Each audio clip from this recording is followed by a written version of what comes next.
welcome, man. Super stoked to talk with you. And I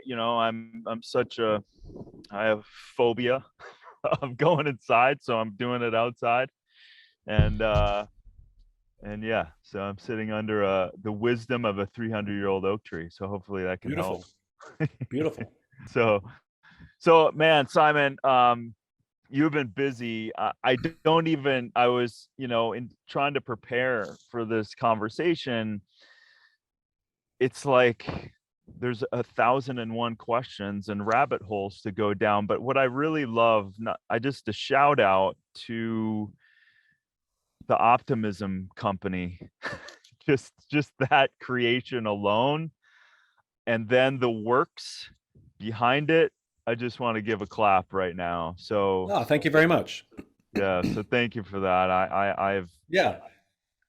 how did let's just jump into that. So the part of the maturation of your work is, and it's pretty clear, the mission of, helping people rather than always, the overconsumption of self-help, right? So the framework of your own company, just give me a second on that and how you're looking to move that needle. Yeah. So there's an entire section in the bookshop called self-help, but there's no bookshop. There's no section in the bookshop called help others. And I think that's the thing we're missing. I think since the 1970s, when the self-help industry began, it's done very well for itself. And the question is it has taught us a skill, but it's also teaching us to be preoccupied with ourselves. And I think as social animals, one of the things we've forgotten is we also need to learn to help each other. And if you look at some of the challenges that plague us today, whether it's disengagement at work or loneliness at home, or a struggle to find the job we love or find the relationship that we love, all of those things, the antidote to all of those things is another human being. And our ability to help somebody else find the thing that they're looking for actually gives us the thing we're looking for. And I'm living proof of that. It's when I learned the value of service, everything that I wanted to feel, everything that I wanted to achieve started to fall in place only when I learned to serve others first. Yeah, that's beautiful. And just unpacking that a little bit, and the idea of an ethnographer, is that how you pronounce it? Yeah. And that I'm curious, like a step back from that, because 2009, you have this TED talk that blows up, you have that children's talk, like it seems like every major talk, you're hitting a pulse point on what people want to hear, need to hear. For you, in kind of exercising, leaning into this, how did you get to this point, and what was the impetus for you trying to figure some of this out, or why you started leaning into this? Well, my work is semi-autobiographical, right? Which is I'm dealing with my own challenges and finding solutions to those challenges. And if those solutions work, I share them with my friends. And if it works for them, then I realize there may be something there to share with other people. I'm as I said, the reason I started the Optimism Company was to help others learn the skills of helping others. Because I wouldn't be where I am today if it weren't for the help of others. And so, when I did start with why, I was going through a period in my life where I had lost my passion for my own work. This is a theme that I think a lot of us have had. And people gave me stupid advice, like do what you love. I'm like, I'm doing the same thing. I don't love it anymore. Find your bliss. Thank you. What the hell am I supposed to do with that? You know, Right. like it's all perfectly true. It's just not very actionable. It's not Right. very practical. And it wasn't until a dear friend of mine came to me when I was going through this really dark period of having lost my passion and was too embarrassed to tell people that I didn't want to wake up and go to work because superficially everything was fine. Mm. It wasn't until a dear friend of mine came to me and said, something's different, something's wrong, did I come clean. Mm. And lifting that weight off my shoulders gave me the breath that I could find a solution. And the solution that I found was this thing called the why. I realized I knew what I did. I knew how I did it, but I couldn't tell you why I was doing it. And I became obsessed with finding my why. And it restored my passion to levels I'd never, ever experienced before. So I did what anybody would do. You share something beautiful with your friends. You read a great book, you see a great movie, you tell your friends, you got to see this movie, right? Well, I did the same thing.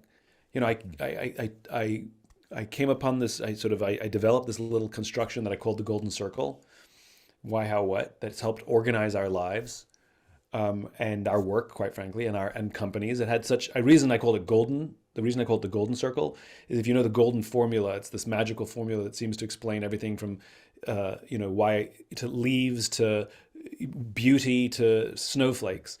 And so when I realized the broad application of this magical little formula, I'm like, oh my God, I have to call it golden. Right, right. uh, but I shared it with my friends, and my friends started making crazy life changes as well. And it was totally organic. Friends would say, can you come to my apartment and tell my friends about it? So you see the help others industry already happening already back then, which is each of my friends wanted to share it with their friends. And I would show up at someone's apartment in New York City and stand in the living room and talk about this thing called the why, and help people find their why for $100 on the side. And people just kept inviting me, and I just kept saying yes. And before I knew it, I had an entirely different career talking about this thing called the why, which was not in the plan, and something I embraced wholeheartedly, because it brought me unbelievable joy. And it's one of the most common compliments I get, which I'm grateful for, which is people tell me all the time that they use my work to help them tell others what they're trying to say. And again, I love that. I love the idea of sharing. And I think we're going through a phase in our society right now where we hoard information and we hoard things because we think it gives us a leg up, or we think it gives us some sort of proprietary knowledge or advantage, whether an individual over other employees or a company over other companies. And at the end of the day, the more we can share about the things that we've learned, not only do all ships rise in a rising tide, but also it actually makes us more valuable. It makes us more valuable because we're the person who's willing to share. And at the end of the day, it's implementation that's difficult. It's not the idea. So yeah, I'm a great believer that if you find something that has value in your life, please share it with others because it might have value in theirs. Yeah, beautifully said. I mean, as I was kind of going back through, I had heard a few of your talks, and I was going back through, and just the breaking down and articulating that thing, like the Martin Luther King effect, the Apple example. It's the very clear, that clear example that you give of, like, it's the what, but everyone's hyper focused on the what, or the IP, or the best idea. And like you said before, in this golden circle idea, the why, which is so, and I just want to also thank you right now too, because I've been talking about the why for a very long time, trying to articulate it in the best way I can and pass it on. But you've made it very simple and clear in that sense. Like, shit, now I'm more efficient at unpacking it, and also unpacking it for myself. And then, like, even as I was getting ready to talk with you, I other projects, other shows, other things that I'm doing, I'm like, oh shit, like it's giving me material that's deeper and has depth and has meaning. And like you've said several times, you want to outlast and not think of talk about competition a little bit, because my God, we're hyper focused on beating people, on being right, on competition. I'm afraid of it. I need to work harder. Like, talk about that a little bit, and how we can shift that culture. So my life and my work has been very much influenced by a philosopher named Dr. James Carse, who in the mid 1980s defined these two types of games: finite games and infinite games. A finite game is defined as known players, fixed rules, and an agreed upon objective. Football, baseball. If there's a winner, necessarily there have to be losers, and there's always a beginning, a middle, and end. to a finite game. Then you have infinite games. Infinite games are defined as known and unknown players, which means you don't necessarily know who all the other players are, and new players can join at any time. The rules are changeable, which means every player can play however they want. And the objective is to perpetuate the game, to stay in the game as long as possible. So we're players in infinite games every day of our lives, whether we know it or not. You can't win education. You can come in first for the finite amount of time you're at school, where we agree upon the time frames, the school year, and the metrics, grades. But we don't. Nobody wins education. Nobody wins learning. Nobody wins healthcare. Nobody wins global politics, and nobody wins business. But when you hear the language of so many people, they talk about being number one, being the best, and beating their competition. Based on what? Based upon what agreed upon objectives, metrics, or timeframes? And this is a problem because when we play with a finite mindset in an infinite game, and we play to win in a game that has no finish line, there are some very predictable and consistent outcomes. The big ones are the decline of trust, the decline of cooperation, the decline of innovation. And when people become obsessed with beating their competitors in a game where there is actually no winner, right? There's no winning career. You can get a promotion, sure, but there's no winning career. And there's no winning in business. And so beating your competition is actually based on what? Based on revenues, profit? Based on what? 1 year, 5 years, 10 years, the lifespan of the company? Like what? It's all nonsense. It's all made up. And so we spend so much time reacting to what another player has done rather than focusing on how we can improve. And so one of the things that I've learned is to completely eliminate this idea of having competitors, which is I have no competitors in my space, none. There are other players who do what I do. And some of those players do some of the things that I do better than me. And those players are my worthy rivals. And it is better to respect and study your worthy rivals because their strengths reveal to you your weaknesses. And if you can have your weaknesses revealed to you, that means you can work on your weaknesses. Because ultimately, as individuals or as organizations, we're in a state of constant improvement. That's all we're trying to do is be better today than we were yesterday, be better tomorrow than we were today. That's all this game is, whether it's your life, your relationships, your business, whatever it is, it's a game of constant improvement.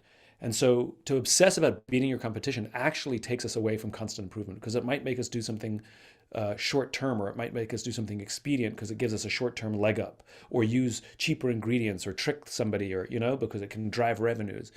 And all that does is weaken our own organization. That's all it does. That's all it does. And so I don't think of competitors at all. I think of worthy rivals. And by the way, worthy rivals can change. I get to pick who they are, and I get to pick the reasons that they're my worthy rivals. And I'm in a state of constant improvement thanks to them. And sometimes it's something small and sometimes it's something big. But I'm grateful to all those who do similar things to me because it makes me a better player. Yeah, so important. I'm listening to you and I'm like, man, I don't know of many companies or many individuals, frankly, that are playing infinitely, um, and most of which are playing finitely. And wherein lies the right and the wrong and the good and the bad and the politics and this and that, and it stays in that same place. I promise this, I do this, I do this, I promise that. Like it's just mind boggling. And like is it, I don't want to be flippant in saying this, but is it as easy as saying, if someone's not willing to look at themselves and look at their company objectively, and I know it's an organization, but yet we're a complex organization too, but the ego or the preservation of the perceived, this is who I am, this is what we do, blah blah blah, keeps us from that healthy inclusion of other information, healthy rivals, et cetera, et cetera. And maybe does it come down to not having that why and having that bigger just cause? I mean, the simple answer is yes.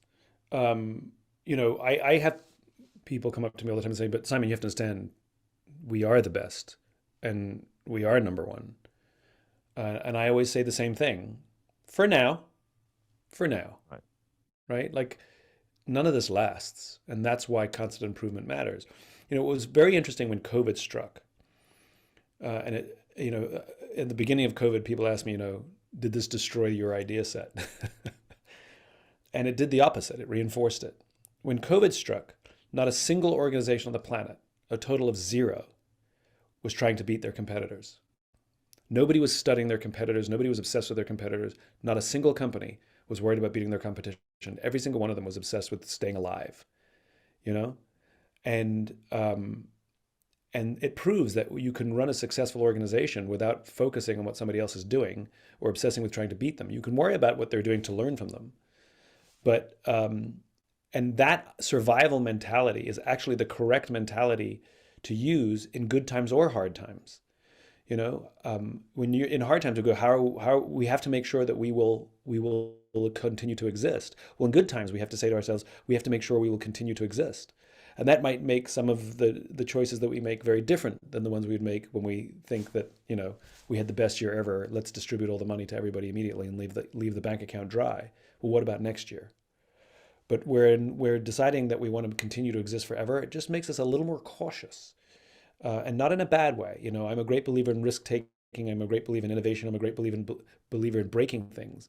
But when you have stable foundation in the quality of your culture, the will of your people, and the resources you have in the bank, you are better equipped to take risk, because risk inherently requires failure. That whole idea of innovation is experimentation, and the definition of experimentation is trial and error. You have to fail to succeed, and I think people forget this. The year that Babe Ruth broke the record for home runs is the exact same year that he broke the record for strikeouts. Like if you want to hit home runs, you gotta strike out. That's just how it works. And the question is, are you prepared for the strikeouts, not just excited about the home runs? Yeah, you gotta swing, man. You gotta get in there. Swing. I think of a friend of mine who's currently now in the last 6 years got the largest alternative to single-use plastic on the planet. He it's a innovation material science company only 6 years ago, right? So he told me several times, he's an engineer, and he said, I want to eliminate single-use plastic from the planet, right? And no mechanisms existed to produce alternatives to plastic other than just the mechanisms to produce plastic, because it's so good at its job and it's so freaking cheap. But he set out to do it, and now he's just on a rocket ship. 9 of the top 10 CPG companies on the planet are now signing on, because he's created an industry that didn't exist for these kind of things. And the thing that stood out to me that now makes more sense than what you just said, and that is, we create an engineering team so that when they fail, they know how to take the notes and take all of the learnings from the failures and then Correct. exercise that in the next step. Correct. Correct. And they're not failures, they're falls. Because you get back up from a fall. Failure we'd like to avoid, but falls. And I think where the danger lies, and the story of an innovator who's coming up with something that can profoundly, improve the quality of our lives is not new. Unfortunately, the story that is also not new is once they succeed, they become very protective of their position. So, you said 9 out of the 10 big CPG companies have signed on. And so he's gonna make a ton of money. He's gonna become the belle of the ball, And the question is now, will he become defensive and worry about other people chipping away at his market share? And the reality is, and this is why I love the infinite game, is multiple organizations can be wildly successful selling the same thing at the same time. Like, what does it mean to be number one? Like, is that important for him to have that more companies do business with him than anybody else, or is his priority that more companies switch to plastic alternatives than anyone else than anything else? And I've seen this pattern before. Will they abandon the founding cause because money shows up and money becomes very addictive, and then you start getting investors involved who start demanding, I want more money this year than I got last year, so you better make these decisions so that I get more money. I don't care. Yeah, your mission's beautiful, And so I wish him all the success, but the real challenge to his ability to maintain an infinite mindset is not his ability to launch the technology. It's his ability to maintain that infinite mindset once he's successful.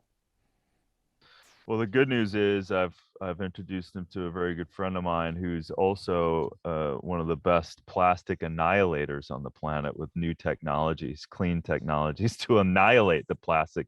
So in parallel, he's open and excited to do that along with this other core business. So, but that's right. I've been involved in the other companies. I've created some products in the nutrition space where they were kind of first to market, and then the innovation stopped, and it was not my control because I was hired by them.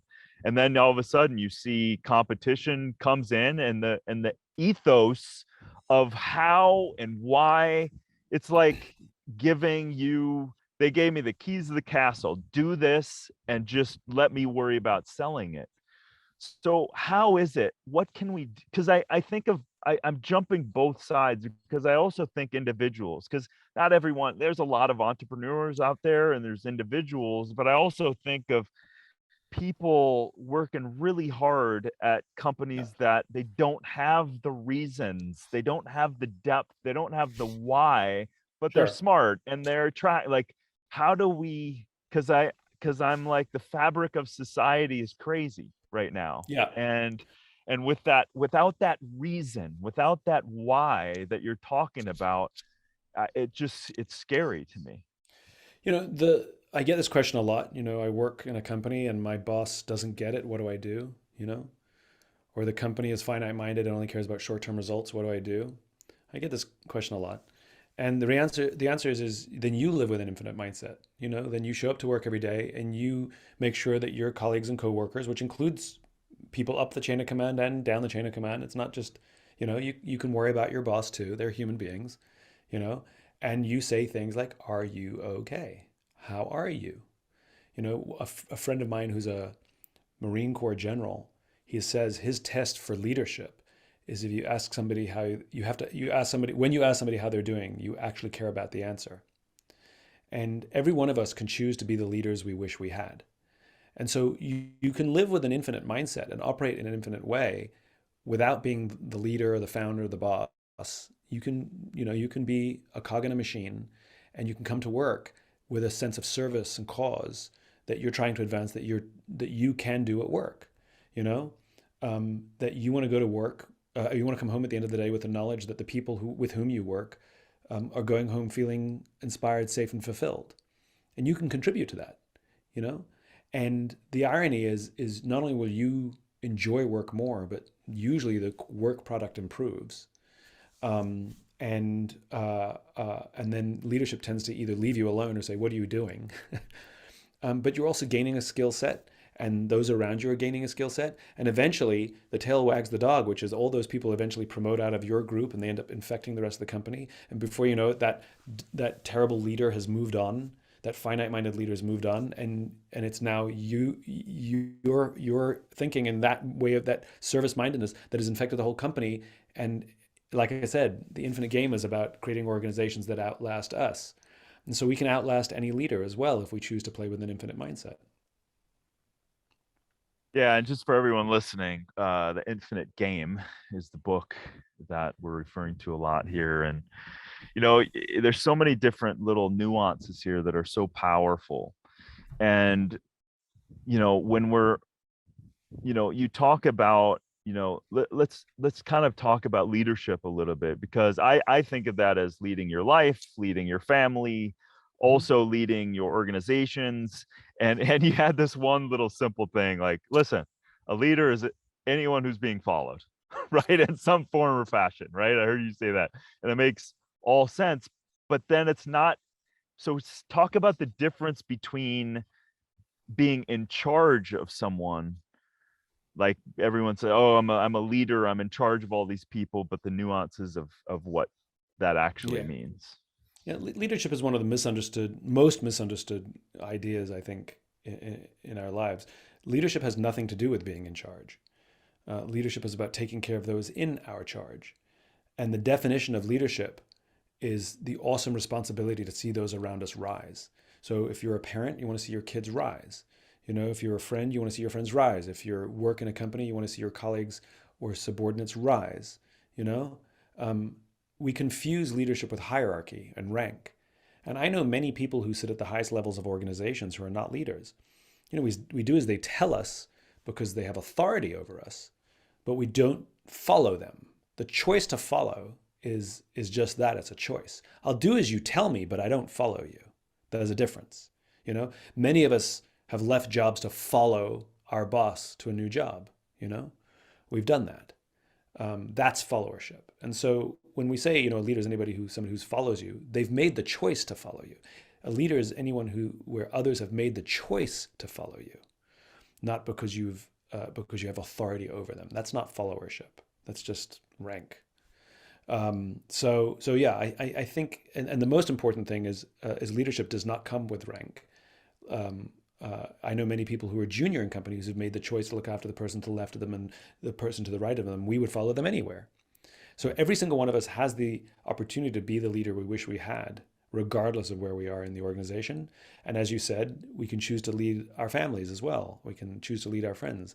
We can choose to be there in service.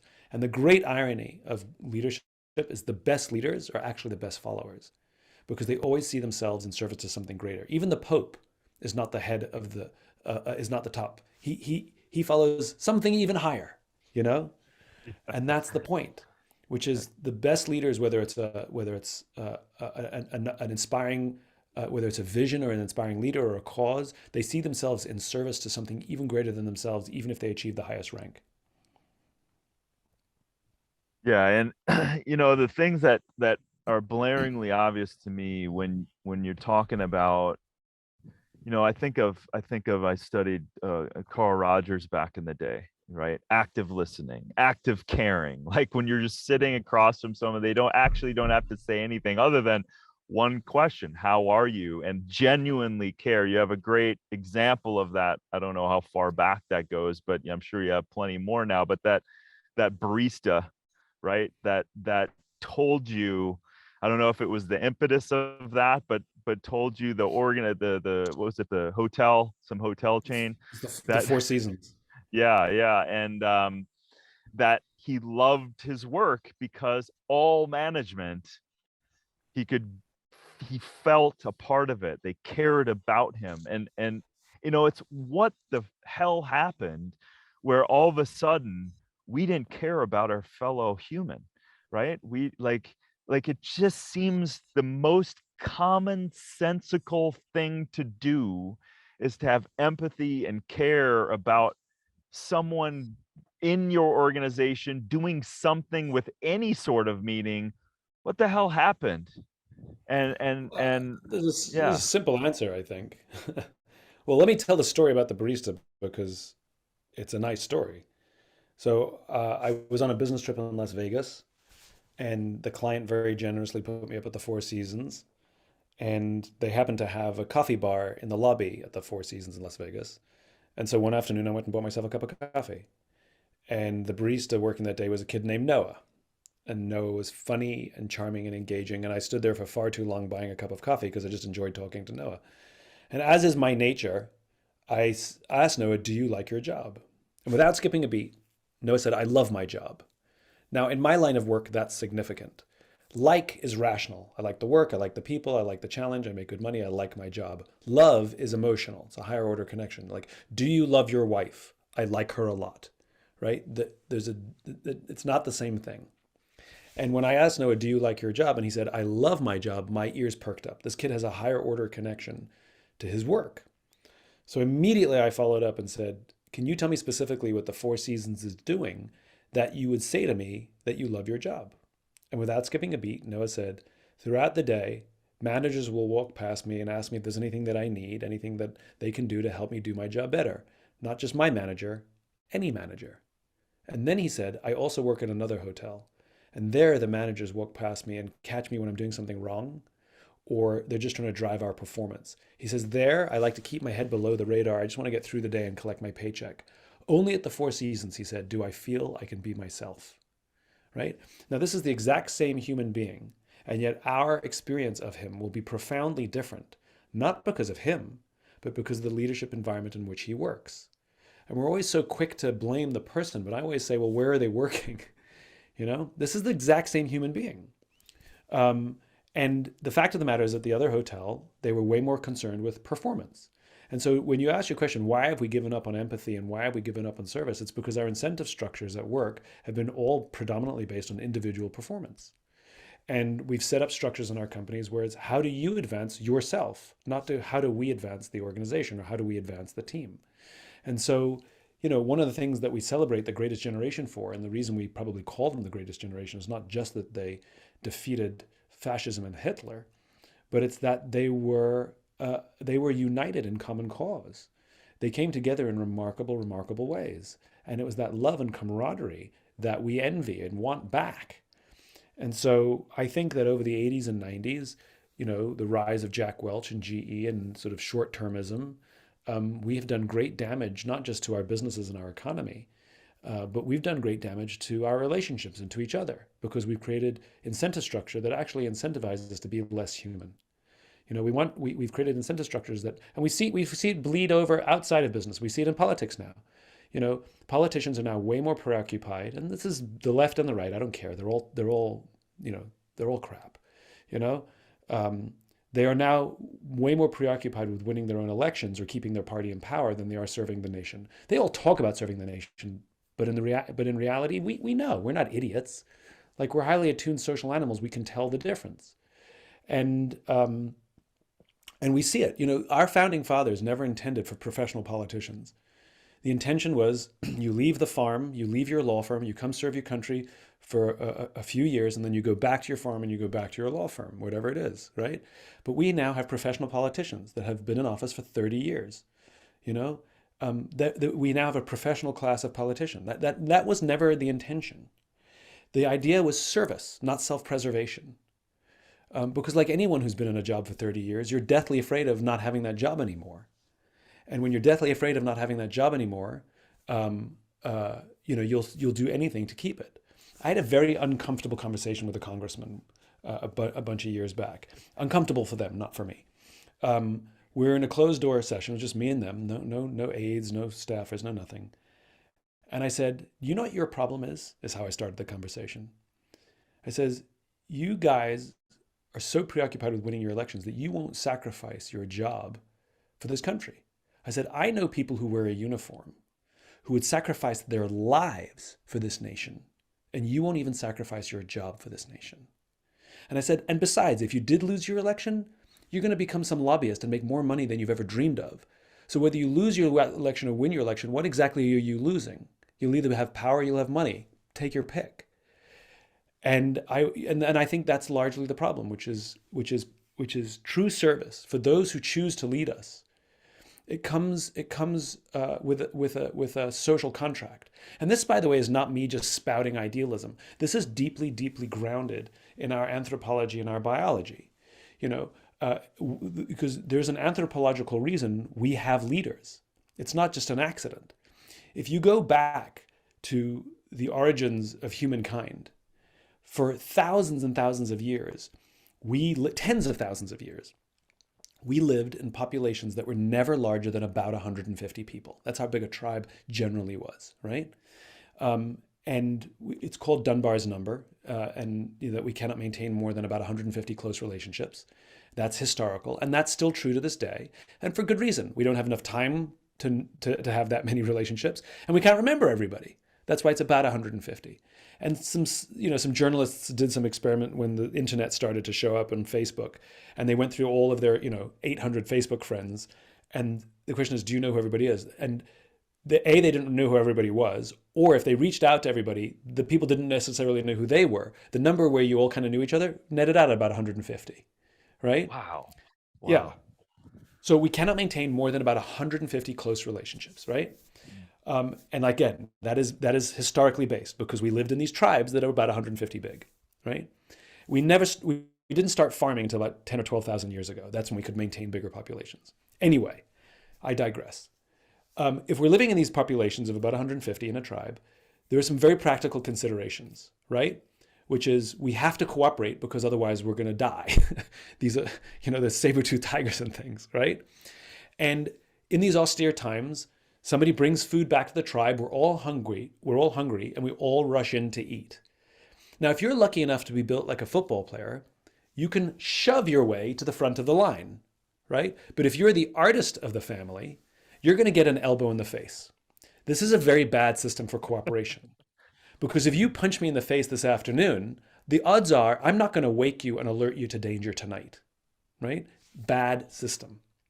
So we evolved into hierarchical animals where we're constantly assessing and judging each other on who we are based on the social hierarchies, the social pecking orders. And it's different for different populations. You know, if you're a scientist, it's how many papers have you published? You know, if you're an athlete, it's how many medals have you won, right? And we're constantly assessing and judging each other. And if you're in an organization, there's a formal hierarchy that tells us who's above us and who's below us, right? If I'm a peon and you're an executive vice president, I'll hold the door open for you, right? And that's the point. We're constantly assessing and judging who's alpha, who's above us in the social hierarchy. And when we assess that someone is alpha, we evolve to voluntarily step back and allow our alphas to eat first. So our alphas get first choice of meat and first choice of mate. And though I may not get to eat first, I'm guaranteed to get food and I don't get an elbow in the face. Good system. And this persists to this day. There's not a single one of us that is morally offended to giving our alphas preferential treatment. Absolutely none, right? I can prove it. Not a single person is morally outraged that somebody more senior than you in the company makes a higher salary. No one is outraged by that. Like, we may think they're an idiot, but the fact that they have a slightly bigger office than us or a better parking space outrages no one, right? However, we do not give our alphas these perks for free. And there are perks. Remember, if I'm senior and I left my jacket in the other room, someone will get my jacket for me. If I'm junior and I left my jacket in the other room, I get my own jacket. Like, that's how it works, right? There are definitely perks that include money and prestige that come with being alpha, which is why we all want the promotion. We all want to move up in the social hierarchy because it comes with huge benefits.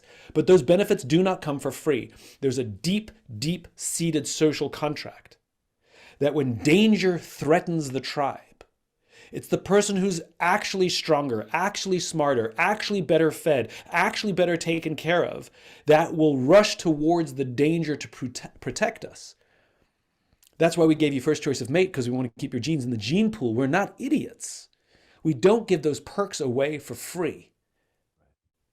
And when that deep-seated social contract is violated, that's when we have moral outrage. We are not morally outraged by a leader of a company making more money than us. We are morally outraged when the company's having misses its numbers, its arbitrary numbers, that leader would sooner sacrifice their people than sacrifice their bonus. That they would announce layoffs to meet the arbitrary projections rather than give up their bonus. That's where the moral outrage comes from. And quite frankly, we should have moral outrage to politicians or business people that would sooner sacrifice our interests so they can preserve their benefits, because that is absolutely the violation of what it means to be a leader. You can absolutely enjoy the perks that are given to you. I'm not saying you have to live like a pauper. You can absolutely enjoy the perks, but those perks come at a cost. And that cost is sometimes self-interest and self-sacrifice.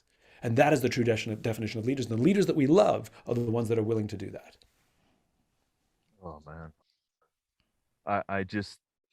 I think of very few people that fit in that category that are running significant companies. Simon, I'm astonished that, and I agree with you. Like, I understand, I can get my head around, I can intuit, I can feel, I can understand that social hierarchy, of course, right? Of course. And then when that violation happens in front of our face, the collapse of this and bailout of Sally Mae, or all of that stuff, and it goes on and on and on every day, and this person does that and that person does it, and it's happening. Isn't it happening more and more all the time? And in some apathetic way, we're just kind of accepting it. But at the same time, I don't know about you, there's a bubbling up. There's a boiling point. There is a line in the sand for a lot of people. And I think the last few years certainly has poured, you know, I'll call it nitrous oxide on the flame. Well, my, And my concern is that there is moral outrage because we've been living in a society, and this is not a new thing. This has been going on since the fall of the Berlin Wall, right? Since the Soviet Union collapsed, we've seen a tremendous rise in finite-minded thinking, selfish behaviors. You know, Jack Welch, who I've devoted my entire career to undo everything that that man did, the former CEO of GE, who popularized mass layoffs, who popularized shareholder supremacy, who popularized rank and yank and all these stupid ideas that don't actually benefit the companies or their employees or their customers over the long term, um, and have done tremendous damage to our economy, by the way, um, uh, which I won't, I'm resisting the urge to digress. Um, uh, uh, that we have been raised in this way of doing business to the point where there is tremendous moral outrage, and unfortunately there are politicians on both sides of the aisle that are leveraging our moral outrage for their self-benefit, which I find ironic and further disgusting, right? And again, I blame both sides. I see it happening on both sides, which is the attempt to leverage moral outrage, quite rightfully placed moral outrage, from years and years and years of good, hardworking people sort of being forced to pay the price so that some small group of people can can protect their perks. And that moral outrage has been bubbling up. We see it in populist movements on the left and the right. And like I said, the sad part is because there is no effective leader right now. We don't have a Martin Luther King right now. We don't have a leader of the movement that is putting it into words that helps us understand what our moral outrage is and how we can fix it. All we know is that we're angry. That's all we know. It's very hard for us to understand why we're angry. And so a skilled politician on either side of the aisle who's able to channel our moral outrage against the other side, not for their cause, not for, that's leadership, to fight for something, but against, right? That our moral outrage is channeled against someone or something. We live in a nation right now where both parties accuse the other of treason and being traitors. Are you kidding me? Like, we all love our country. We disagree on how the country should run. We should disagree on how to advance the country. But we're now at the point where we accuse each other of being traitors just because we have a different political opinion. Like, what is happening to us? And I think we need to start holding our politicians accountable for misusing our moral outrage. And we have to start looking internally and saying, oh my God, I'm a part of the problem. I'm the one who refuses to talk to my uncle at Thanksgiving. I'm the one who, when somebody has a different political opinion, I get angry and start yelling or throwing things and screaming at the television. I am part of this problem. And you raised the point at the very beginning, like how hard it is to look inside and say, oh my God, that's me. And I think the solution in this nation doesn't come from demanding that the other side fix it. It comes from us looking internally and saying, I fix it. I will lead. That's what it means to lead. I will go first. Leadership doesn't mean you have the highest rank. It means you took the risk to go first. It doesn't matter who goes first. What matters is whoever goes first is the leader. And to say to ourselves, to our families, to our friends, we are part of the problem until we can learn to listen, we can learn to understand, we can learn that someone else should feel seen or heard or understood, we will never fix the problem. But again, we have moral outrage at that, right? It shouldn't be for me to listen to them. They should listen to me. Well, good luck with that. Because that's not going to accomplish anything because no one's going to listen. And so leadership is the very, very, very hard work of stepping into discomfort, of taking the lead, of doing the thing that has to be done that no one else is doing, and taking accountability and responsibility that I am part of this because I am part of this fabric of the society, which means that my opinions and the way I talk to my friends and the way I talk to my children are part of this. And the moral outrage at another group, let's reserve that for our real enemies who exist outside our borders. But the moral outrage at each other, oh man, there's no place for it. We'll rip each other to shreds. We will rip this. Both sides are accusing each other of destroying the democracy. And the irony is, it's because the both sides accuse each other of destroying the democracy that our democracy is being destroyed.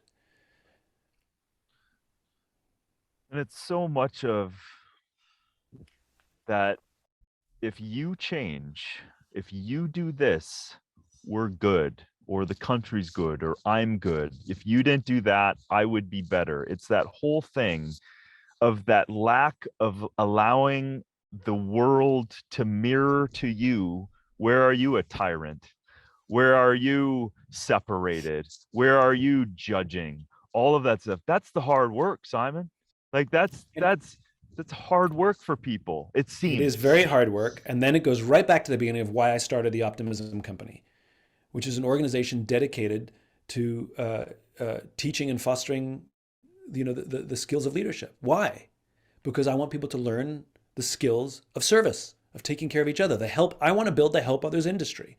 That's why I founded the company, right? Because we lack those skills, and we lack the courage to say, "Shit, I'm a part of the problem." Like it's much easier to say you're the problem. It's really hard to say, "Oh, I'm the problem," or at least I'm a part of it. And then we can't help but do that without adding a but statement, like I'm a part of the problem, but so are you. No, no, no, no but, no but. I'm a part of the problem. Done, right? Just sit there And and that, own by the it. way, if you're married and in a long-term relationship, good luck with always accusing your partner of being the problem, and good luck saying "but" when you take responsibility. You know, you got to take some responsibility, and you got to learn to grow inside the relationship as an individual if you want the relationship to thrive. Well, we are in a relationship with each other in society. That's what a society is, and it's either a polite society or it's an aggressive society.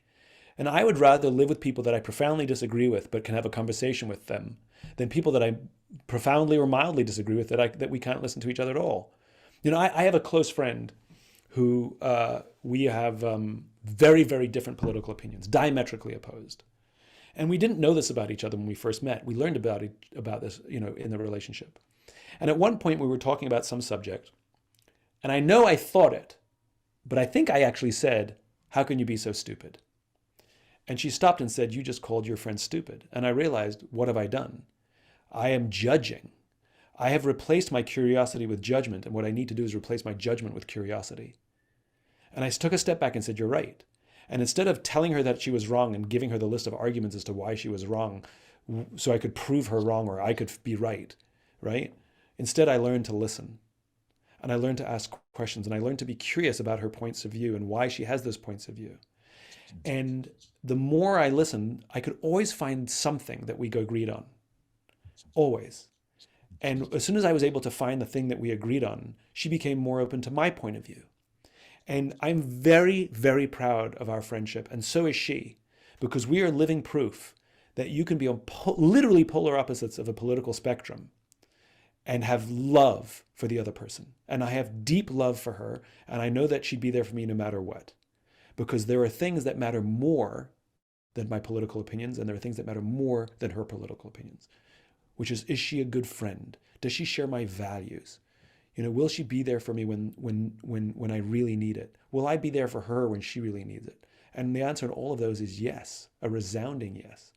Like this is not impossible. It just requires hard work and a lot of discomfort.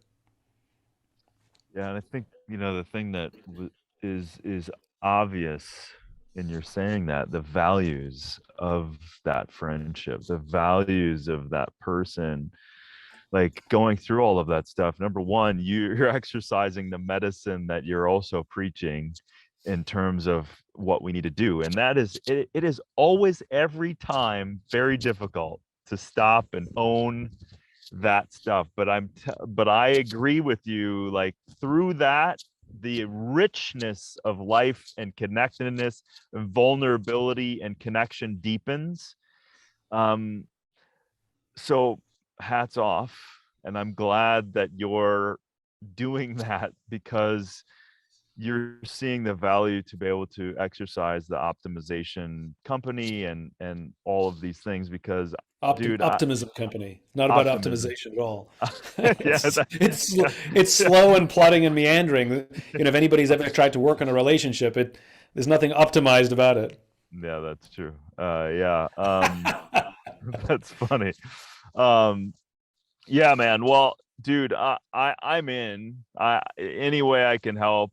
I love this subject matter. I love, I've had to pull back on that the values getting all messed up with the politics and the rights and the wrongs and all of those things. And I too have a handful of friends that I just realized and discovered have completely different views, and we're still friends. We just, you also just carefully, you just don't go into certain subject matters, right? You just But that's just the thing. Like, I don't want yeah, to have a friendship where I have to walk on eggshells or avoid that's true. landmines, That's right? true. That I think is false, which is you maintain these friendships so as long as you don't go into, like, you can come over to my house as long as you don't go into that half of the house. Mm, Like, that's good point. that's not a warm and welcoming home, you know? And I would rather have a friendship where we learn to navigate those things and we learn to listen to each other and hear each other, and we can still come out of the other side disagreeing, but we don't lose respect, Mhm. you know. And I would rather that we learn, be like, hey, like I said, replace judgment with curiosity, Yes. which is to learn to find out where that comes from, like how they were raised, where it comes from, like what it means to them. Let them empty their buckets, learn these three phrases, go on, tell me more, what else. And that's part of the trick to good listening. And you're not waiting for your turn to speak, you're genuinely trying to understand, right? And you don't have to agree, but you do have to hold space. And the ability to learn that magical skill, it makes those friendships even deeper because you recognize that we can disagree and yet we can still talk about those disagreements and still have deep love for each other and still hug each other at the end of the day. And like I said, it's very, very difficult to say to ourselves, I suck at this. I'm part of the problem. Like that level of accountability is really hard. And that's part of it, which is nobody wants to admit that level of vulnerability that we're part of the problem. It's much easier to accuse the other side of being a part of the problem. And sometimes those people are our friends. Um, and I read a statistic the other day that the majority of America doesn't want to date somebody who voted for the other political candidate, that they voted for. And I was like, that's the point where that's where we are right now. Like, I don't even want to talk. I don't even want to go on a date with you. I don't even want to go date with you if you voted for something different, someone different. Now, the odds are that if somebody voted for something different, if they're deeply, deeply ingrained in that idealism, in that ideology, that you probably won't have the foundation for a relationship. But we don't actually know why people vote. Not everybody who votes for one candidate versus another is a deep ideologue. Sometimes they're voting for party because they're lazy, or sometimes they just don't like the other candidate more than we vote for the lesser of two evils sometimes, or sometimes they're just fed up with something, or sometimes it's a protest vote. Like, we don't know why people, that's what we have to go find out. But I was just really saddened by the fact that I won't even go on a date with someone, with that who voted. Like, at least go on the date. It doesn't matter. And that's where we are. And like I said, I think we as individuals in this nation have a lot of work to do. Yeah, we do. What do you think? Yeah. And I'm What do you think? optimistic, by the way. I'm optimistic, right? People like Right. me shouldn't have a career. Like, it's embarrassing that I have a career. I talk about trust and cooperation. There should be no demand for my work. But the fact that people want to, watch my videos or read my books, or come take a class at the Optimism Company, the fact that that is happening is proof that people are looking for these skills. They're hungry for these ideas. And that makes me really optimistic for that me and people like me, that people are interested in our work. That means we're hungry for it. The fact that there's demand makes me very, very optimistic. What are you the most optimistic about right now? Um, I mean, I'm optimistic that we will be the phoenix from the ashes. That we will emerge, and it's gonna. I think we're in for a few more years of pain. I don't think it's going to turn around quickly. I think we're relatively leaderless in our nation. Like I said, where are the Martin Luther Kings? Where are the Václav Havels? Where are the Lech Walesas? Where are they? Where are the great orators? Where are the ones capable of not just um, rallying, but inspiring people to come together?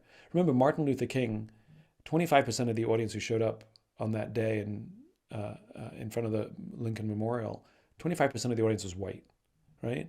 Like, you have to remember that there was unification. It was Republicans, Democrats who came together for civil rights. You know, we have to remember that it's not just the ability to rally people; it's the ability to unify people that makes great nations. And if you look at the presidents, who had outsized impact, Ronald Reagan enjoyed cross-party support and more than a lot of presidents. Um, um, JFK similarly. And so I think it's what we need is not somebody who's exquisite at rallying a base, of which both sides of the parties are picking their leaders who are best at rallying a base. But I'm interested in leaders who are great at inviting the others in and telling those who believe with us we have work to do. And I am optimistic we will get there, but I think we have a few years of pain ahead of us. It's that human web, that human cord, that Yeah, that is, those great leaders, they just touched something deeper that kind of dropped beneath the surface a little bit of the yeah, it's a ping pong game, right? It's just up here, it's just a ping pong game. That's right. yeah, Okay, go to sleep, you're right today, and go to sleep, you're wrong today, and go to sleep, you're you know, and yeah, instead of this connecting to this fabric of our hearts and of what we are and who we are, and it's I crave that more than ever. And at the same time, I think the things I'm optimistic about, I can certainly stare at and be scared by the choices being made across many different aspects of society. But I'm seeing, and I'm sure you are too, the creation and the bubbling up, the tea party like coming together of people and solutions, and the propeller of this world is some of this challenge, right? It's some of us are not going to change anything, and right. that some of us that have this, oh, I'm not going to be able to do that bullshit, like Yeah, we're going to figure it out, we're going to figure out a exactly. way. Exactly. And by the way, it's up for grabs. Like it's up for grabs. And if you want to make it political, either party could take us down that path. It is up for grabs. Simon, dude, come on, man, keep swinging, brother. I appreciate it, and keep the optimism high, and I love your work, and keep picking it apart so that we can fully understand and have more of the tools. I just really grateful for you, and Thanks, man. I'm more optimistic than ever. And yeah, stay connected, dude. Let me know what's going on, and love to support you in any way that I can. Thanks, Darren. I really appreciate it. Thanks for giving me a forum to share my ideas. Take care of yourself and take care of each other.